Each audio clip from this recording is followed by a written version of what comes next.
Happy tales cartoon. মজার মজার সব কার্টুন ভিডিও দেখতে আমাদের চ্যানেলটি এক্ষুনি সাবস্ক্রাইব করো। একটি গ্রামে রিয়াজ, আয়ান ও রাফি নামে 3 বন্ধু ছিল। রিয়াজ ছিল একটি উচ্চবিত্ত পরিবারের ছেলে। তার বাবা একজন উচ্চ পদস্থ সরকারি কর্মকর্তা। অন্যদিকে আয়ান ও রাফি ছিল মধ্যবিত্ত পরিবারের ছেলে।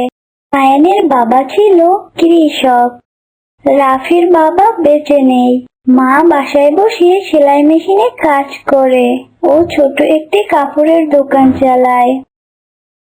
তাদের সংসারে আর্থিক সমস্যা ছিল, তারপরও তাদের স্বপ্ন ছিল অনেক। ছেলে লেখাপড়া করে বড় সরকারি পদে চাকরি করবে। আয়ান ও রাফি ছিল অনেক মেধাবী ছাত্র। রিয়াজ মোটামুটি ভালো ছাত্র ছিল। তার বন্ধুদের সহযোগিতায় সেও খুব ভালো রেজাল্ট করত। এবারও সর্বোচ্চ নাম্বার পেয়ে প্রথম স্থান অর্জন করেছে আমাদের রাফি, দ্বিতীয় স্থান অর্জন করেছে আয়ান এবং তৃতীয় স্থান অর্জন করেছে রিয়াজ।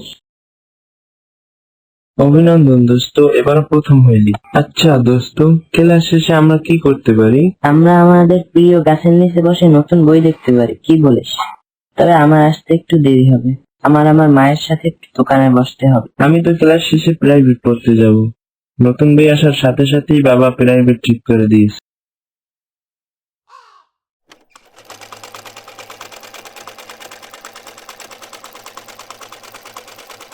মা, তুমি কি করছো? এই তো বাবা, কাপড় সেলাই করছি। মা, আমার বোনেরা কোথায়? রুমি সুমি, ওরা তো এখন স্কুল থেকে আসেনি বাবা। মা, আমি এবারও প্রথম হয়েছি। মাশাআল্লাহ, আজ যদি তোর বাবা বেঁচে থাকতো অনেক খুশি হতো। হ্যাঁ মা, আমি জানি তুমি অনেক কষ্ট করে আমাকে লেখাপড়া করিয়েছো। একদিন আমি সরকারি চাকরি পাবো, তখন তোমার আর কোনো কষ্ট থাকবে না। আব্বা চলেন বাড়ি যাই, মা আপনাকে বাড়িতে যেতে বলেছে। আইতাছি বাবা, আমার কিছু কাজ বাকি আছে, একটু পরে আইসা করুন। তুমি বাড়ি যাও কেমন? আর হ্যাঁ, তোমার পরীক্ষার ফলাফল কি দিছে? ফলাফল অনেক ভালো হয়েছে আব্বা, 1 মার্কের জন্য প্রথম হতে পারিনি। ইনশাআল্লাহ তোমার স্বপ্ন একদিন পূরণ হবে। যখন আমি সরকারি চাকরি পাবো তখন তোমাদের আর কোনো কষ্ট থাকবে না। আমি এখন যাই। তোমার পরীক্ষার খবর কি? ভালো বাবা, 3য় হয়েছি। আর রাফি ও আয়ান প্রথম আর 2য় হয়েছে। রাফি আয়ান তো খুব ভালো ছাত্র, তো খুব পরিশ্রমী। ওরা তোমার বন্ধু হওয়ায় আমি অনেক খুশি। হ্যাঁ, তোমার কি মনে আছে আজ তোমার প্রাইভেট আছে? হ্যাঁ বাবা, মনে আছে। দেখতে দেখতে তাদের কলেজে ভর্তি হওয়ার দিন চলে আসলো। তাদের 3 বন্ধুর বন্ধুত্ব আগের মতোই আছে।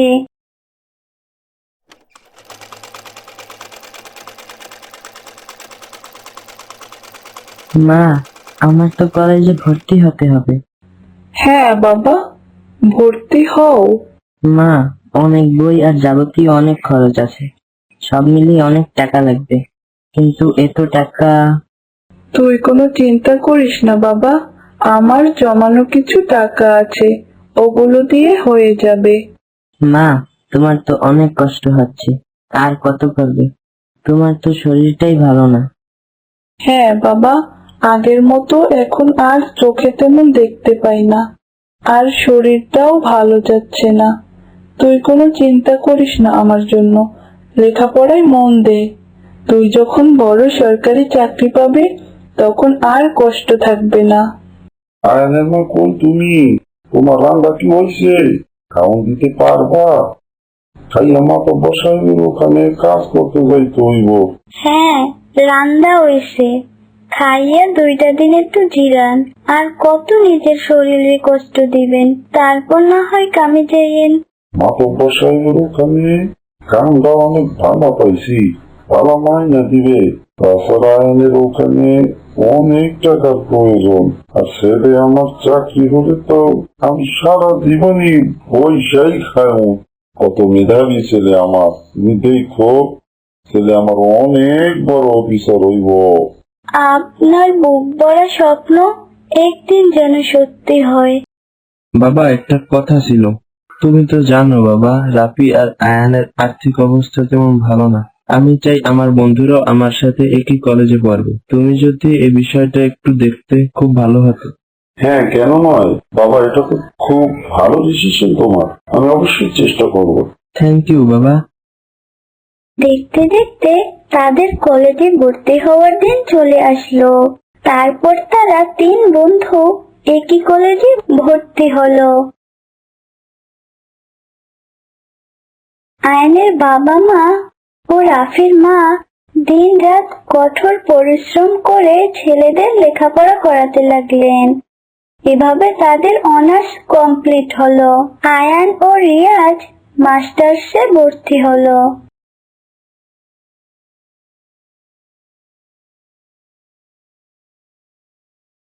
আয়ানের মা, ছেলেকে মাছের মাথাটা দাও। আবার কবে আইবো? ওখানে বসে কি নাকি খায়। আহ মা, এসবের কি দরকার ছিল? তুমি বাবাকে দাও। আর কয়েকটা দিন পরে গেলে হয় না বাবা? না মা, রিয়াজও কাল যাবে। আর রাফির কথা এখনো বলতে পারছি না কিছু। আর হ্যাঁ আব্বা, আপনি আর একটু কষ্ট করে সংসারটা চালিয়ে নেন। আর আমি টিউশনির টাকা দিয়ে আমার লেখাপড়াটা চালিয়ে নেব। জানি আপনার অনেক কষ্ট হচ্ছে। এই বয়সে আর কত দেখবেন।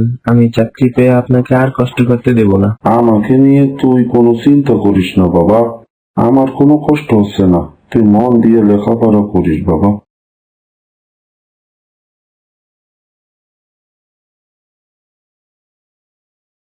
রাফি, বাবা, তুই আমাদের জন্য অনেক কষ্ট করছিস।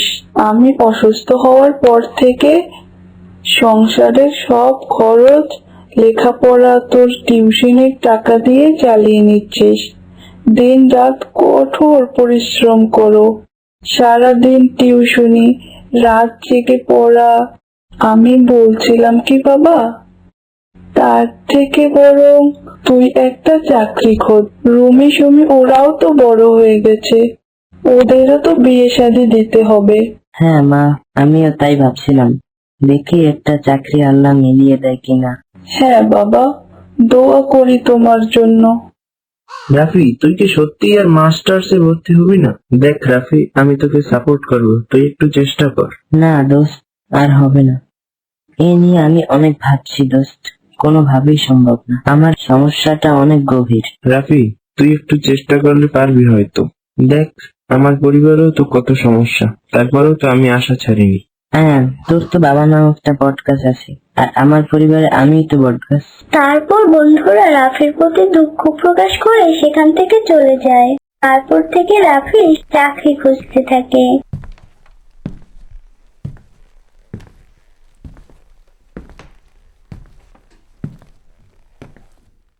কত জায়গায় যায় একটা চাকরির জন্য, কিন্তু সে চাকরিটা পায় না।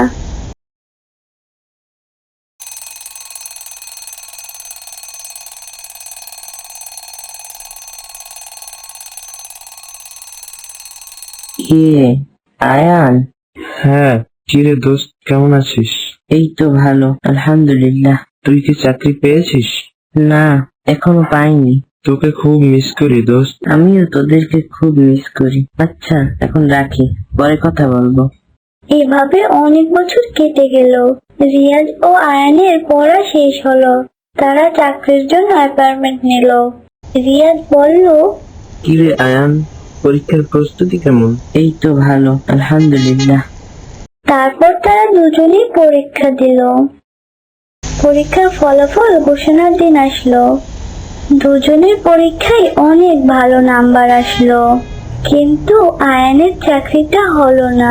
রিয়াজ সরকারি কলেজের প্রফেসর হিসেবে নিয়োগ পেল। রিয়াজ বলল, আয়ান, তুই কি মন খারাপ করেছিস?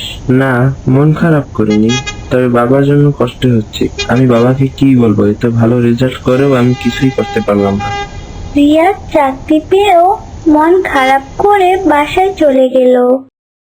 রিয়াজের বাবা খুশিতে সবাইকে মিষ্টি খাওয়াচ্ছে।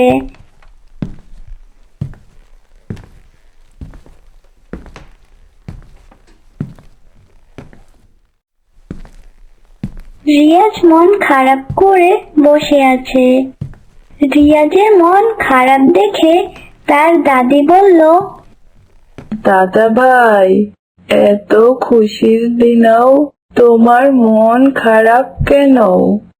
হ্যাঁ, আমিও খেয়াল করছি, ও বাসায় আসার পর থেকে ওর মনটা খারাপ। কি হয়েছে তোর? দাদু, তুমি তো 1971 সালের মুক্তিযুদ্ধ দেখেছো। আমার দাদা তো মুক্তিযোদ্ধা ছিল, কিন্তু আমি তো 1971 সালের মুক্তিযুদ্ধ দেখিনি। আমি দেখেছি আমার বন্ধুদের জীবন সংগ্রামের যুদ্ধ, পরিবারে এত অভাব অনটন থাকার পরেও লেখাপড়া চালিয়ে যাওয়ার যুদ্ধ। তাদের মা বাবার মনে ছিল এক আকাশ পরিমাণ স্বপ্ন, ছেলে তাদের লেখাপড়া শিখে সরকারি চাকরি করবে, কিন্তু আমার বন্ধুরা কেউ চাকরি পায়নি। আমার থেকে ওদের বেশি দরকার ছিল চাকরিটা। রিয়াজের কথা শুনে তারা কেউ উত্তর দিতে পারে না। ভিডিওটি ভালো লাগলে লাইক, কমেন্ট করে সাবস্ক্রাইব করে দিন।